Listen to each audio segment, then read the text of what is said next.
اور تم کیسے کفر کرو گے حالانکہ تم پر اللہ کی آیتیں پڑھی جاتی ہیں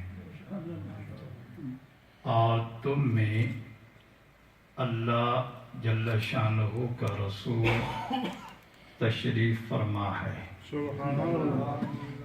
وَمَن يَعْتَصِم بِاللَّهِ، اور جس نے اللہ کا سہارا لیا،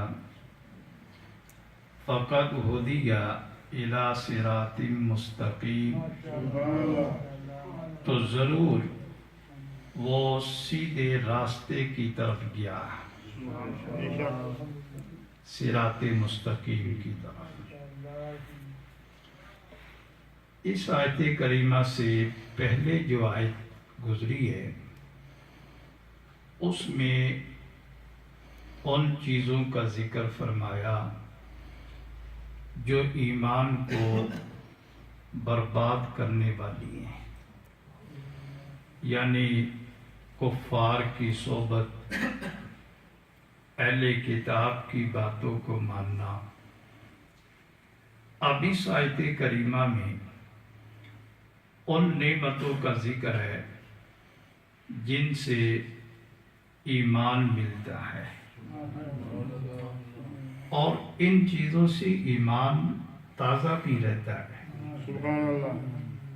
یعنی پرہیز کا ذکر پہلے تھا، اور مفید اور اچھی غذا کا ذکر اب اس فرمان نے یک تسمیہ فرمایا۔ اور قابل طبیب جو ہوتا ہے، حکیم، ان دونوں چیزوں سے اپنی مریضوں کا علاج کرتا ہے۔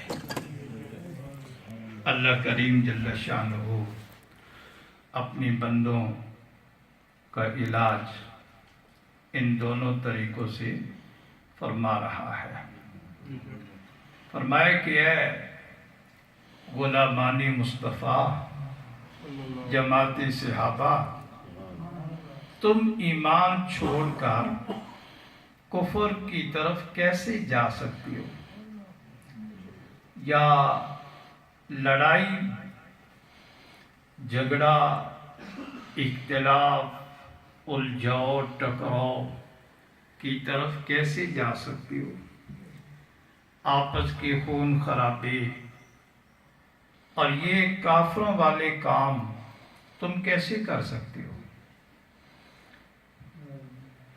تمہیں تو اللہ تعالیٰ نے 3 نعمتیں عطا فرمائی ہیں جو تمہیں ان برائیوں سے بچانے والی ہیں۔ ایک تو یہ کہ تم کو رسول اللہ صلی اللہ علیہ وسلم سناتے بھی ہیں، سکھاتے بھی ہیں، تمہاری تربیت بھی کرتے ہیں۔ اور دوسری بات یہ کہ خود وہ ذات کریم رسول کریم علیہ السلام تم میں تشریف فرما ہے، تمہارے ہر شبہ کو دور کرتے ہیں، تم ان سے ہر مسئلہ پوچھ سکتے ہو۔ تو یہ صحابہ کرام سے خطاب ہے۔ تو رسول اللہ صلی اللہ علیہ وسلم آج بھی ہم میں تشریف فرما ہے، آج بھی، اس لیے کہ ہم کلمہ پڑھتے ہیں تو کیسے پڑھتے ہیں؟ لا الہ الا اللہ محمد رسول اللہ، اللہ کے سوا کوئی عبادت کے لائق نہیں، اور حضرت محمد صلی اللہ علیہ وسلم اللہ کے رسول ہیں، اللہ کے رسول ہیں۔ ہم یہ نہیں پڑھتے کہ اللہ کے رسول تھے، اللہ کے رسول ہیں، اب بھی ہیں، اور قیامت تک وہی رسول ہیں۔ تو رسول کریم علیہ السلام اپنے غلاموں میں موجود ہے، تو پھر رسول اللہ کے غلام کیوں لڑتے ہیں آپس میں، کیوں جھگڑتے ہیں آپس میں؟ یہ لڑنا یہ جھگڑنا، یہ دنگا، یہ فساد، یہ فتنہ، یہ مسلمانوں کا کام تو نہیں نا۔ مسلمانوں کو اس سے دور رہنا ہے، دور رہنا ہے۔ حضور علیہ السلام تو اپنی شان کے مطابقات بھی اپنی امت میں موجود ہے۔ خوشا وہ وقت کے دیدار عام تھا ان کا،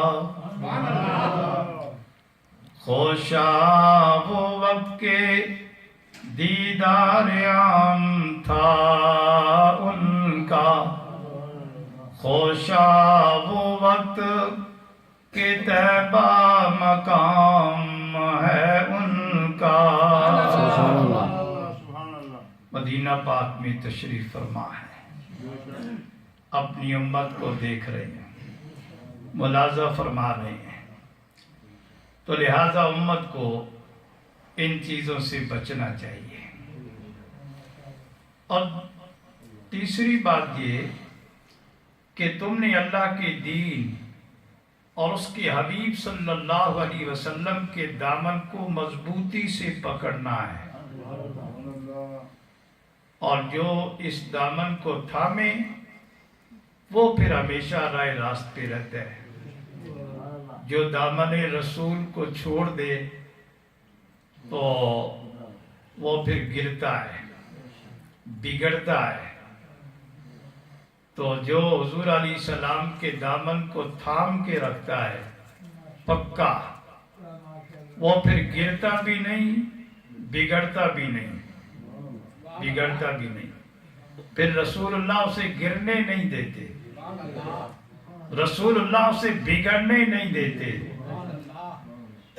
سن لے آدھا میں بگڑنے کا نہیں، وہ سلامت ہیں بنانے والے، بنانے والے سلامت ہیں۔ حضرت قتادہ رضی اللہ تعالیٰ عنہ فرماتے ہیں، اللہ کریم جل شانہ نے اس آیت کریمہ میں 2 علموں کا ذکر کیا ہے، 2 علموں کا، ایک کتاب اللہ، دوسرا علم رسول اللہ، نبی اللہ۔ نبی کریم علیہ السلام ظاہری طور پہ تو پردہ فرما گئے، کتاب اللہ تا قیامت مسلمانوں کے ہاتھ میں ہے۔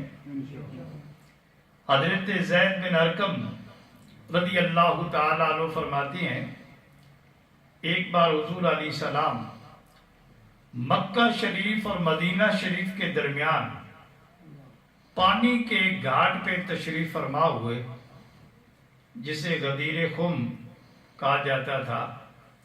وہاں پہ حضور علیہ السلام نے واعظ فرمایا اور فرمایا، وہاں اے لوگو قریب ہے کہ رب تعالیٰ کا بلاوا مجھے آ جائے، سبحان اللہ، اللہ تعالیٰ کا بلاوا مجھے آ جائے اور میں اللہ کے بلاوے کو قبول کر لوں، سبحان اللہ، وہ وقت قریب ہے۔